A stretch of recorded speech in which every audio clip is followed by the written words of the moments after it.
नमस्कार। आज की ऑनलाइन कक्षा में आप सभी का स्वागत करते हुए हम अपने पाठ्यक्रम पे वापस लौटते हैं। प्यारे बच्चों, धातु एवं अधातु ये चैप्टर पूरा का पूरा समाप्त हो चुका है और इसके अभ्यास के प्रश्न भी आपको 11 प्रश्न बताए जा चुके हैं और कुल 15 प्रश्न हैं इसमें। और एक चीज़ हम आपको और बता दें कि आपके पाठ्यक्रम में कोविड-19 के कारण कुछ संशोधन किए गए हैं। तो इस पाठ में क्या संशोधन किया गया है, कुछ पाठ्यक्रम आपका कम किया गया है। तो इसमें संशोधन में धातुओं के रासायनिक गुण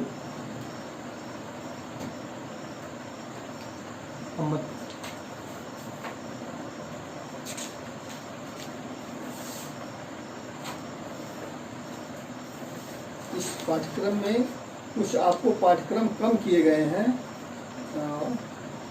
ये कम हुआ पाठ्यक्रम जो है धातु तथा अधातुओं के गुणधर्म, ये आपको पढ़ना नहीं है। और आयनिक यौगिकों का निर्माण तथा गुणधर्म ये भी नहीं पढ़ना है। जो इलेक्ट्रॉन की जो संरचना आपको पढ़ाई गई है इस चैप्टर में पढ़ा दी गई है आपको, ये आपको नहीं पढ़ना है। तो इसका ध्यान रखेंगे। और हम अपने प्रश्न पे वापस आते हैं।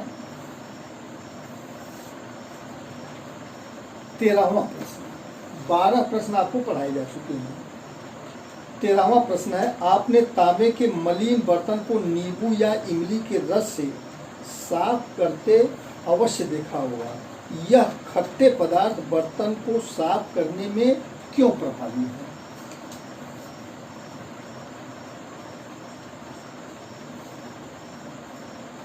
आपको बताया गया है कि प्रायः खट्टे पदार्थ जो होते हैं वे अम्ल होते हैं।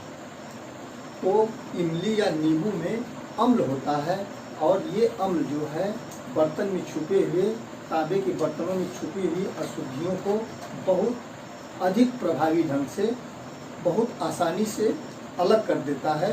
इसलिए इन तांबे के बर्तनों को साफ करने के लिए हम नींबू या इमली का प्रयोग करते हैं। 14वां प्रश्न है, रासायनिक गुणधर्मों के आधार पर धातुओं एवं अधातुओं में विभेद करिए। तो ये तो आपके पाठ्यक्रम से अलग किया जा चुका है, लेकिन हम इसका उत्तर आपको बता देते हैं। एक तरफ आप कॉलम बनाएंगे। 14वां प्रश्न है, धातु और अधातु कुछ अंतर बता देते हैं हम। पहला अंतर लिखेंगे, धातुएं प्रायः विद्युत धनात्मक होती हैं और अधातुएं प्रायः विद्युत ऋणात्मक होती हैं। दूसरा अंतर यह है, धातुएं जो होती हैं विद्युत और ऊष्मा की सुचालक होती हैं और अधातुएं विद्युत और ऊष्मा की कुचालक होती है।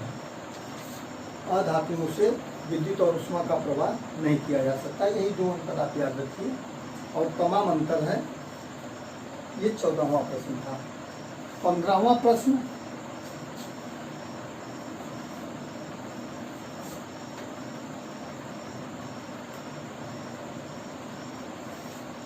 एक व्यक्ति, प्रश्न बहुत बड़ा है लेकिन उत्तर इसका बहुत छोटा है, ध्यान से सुनिएगा प्रश्न को। एक व्यक्ति प्रत्येक घर में सुनार बन करके जाता है। सुनार जो सोने का काम करते हैं। उसने पुराने एवं मलिन सोने के आभूषणों में पहले जैसी चमक पैदा करने का ढोंग रचाया।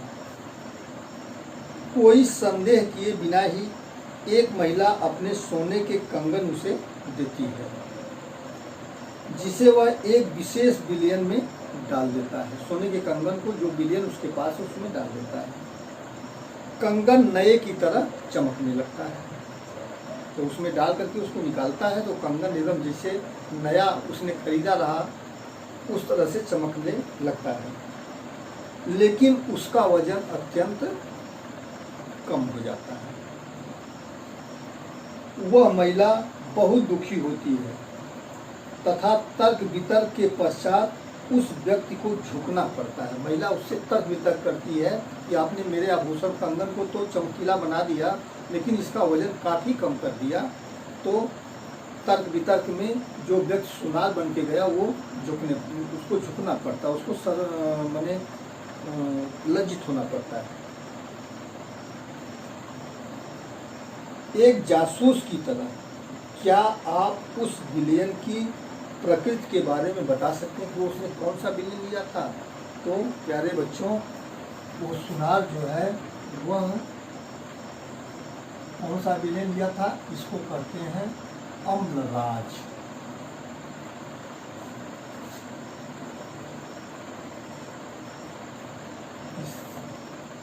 जिसे एक्वारेजिया भी कहा जाता है। ये सबसे ज़्यादा प्रबल अम्ल होता है। यह हाइड्रोक्लोरिक अम्ल और नाइट्रिक अम्ल को मिला करके बनाया जाता है, और 3 भाग हाइड्रोक्लोरिक अम्ल होता है और 1 भाग नाइट्रिक अम्ल होता है। हाइड्रोक्लोरिक अम्ल और नाइट्रिक अम्ल को 3 संबंधित 1 के अनुपात में मिलाने पे अम्लराज बनता है, जो कि काफ़ी प्रबल होता है। उसमें सोने के आभूषण, चांदी के आभूषण कोई भी डालेंगे, और ये हल्के पीले रंग का, नारंगी रंग का होता है, तो उसके वजन को काफ़ी कम कर देता है। और उसी विलेन में से सुनार घर पे जा कर के, तो आप अपने घर की महिलाओं को इस विषय में सचेत करिएगा कि गहने साफ करने वाले प्रायः गाँवों में घूमते हैं, शहरों में घूमते हैं, बाज़ारों में घूमते हैं, और ये अम्लराज लेकर के घूमते हैं, और आपके गहनों को साफ करने के बहाने उसके वजन को काफ़ी कम कर देते हैं। तो ये आपको अपने घर की महिलाओं को सतर्क करना है। और इस चैप्टर का अंतिम प्रश्न 16वां प्रश्न, गर्म जल का टैंक बनाने में तांबे का उपयोग होता है परंतु इस्पात, लोहे की मिश्र धातु का नहीं, इसका कारण बताइए। लोहे की धातु हो, चाहे उसकी कोई मिश्र धातु हो, उसकी अपेक्षा तांबा जो होता है वह ऊष्मा का अच्छा सुचालक होता है। इसलिए गर्म जल का टैंक बनाने के लिए हम जो है तांबे का प्रयोग करते हैं। आज की कक्षा के लिए बस इतना ही, और हम अगली कक्षा में आपको इन्हीं प्रश्नों को एक बार और दोहराएंगे। आपके केमिस्ट्री के चैप्टर में केवल 2 चैप्टर शेष रह गए हैं, कार्बन एवं उसके यौगिक और तत्वों का आवर्ती वर्गीकरण। 2 चैप्टर की ओर पढ़ाना रह गया है। तो हम जो है इस अगली वीडियो में हम इस प्रश्न और अभ्यास को पुनः आपको रिपीट करके पढ़ाएंगे। तो आज की कक्षा के लिए बस इतना ही। शेष अगली कक्षा में हम आपसे पुनः मिलते हैं। आप अध्ययन करते रहें और अपने को बचाते रहें।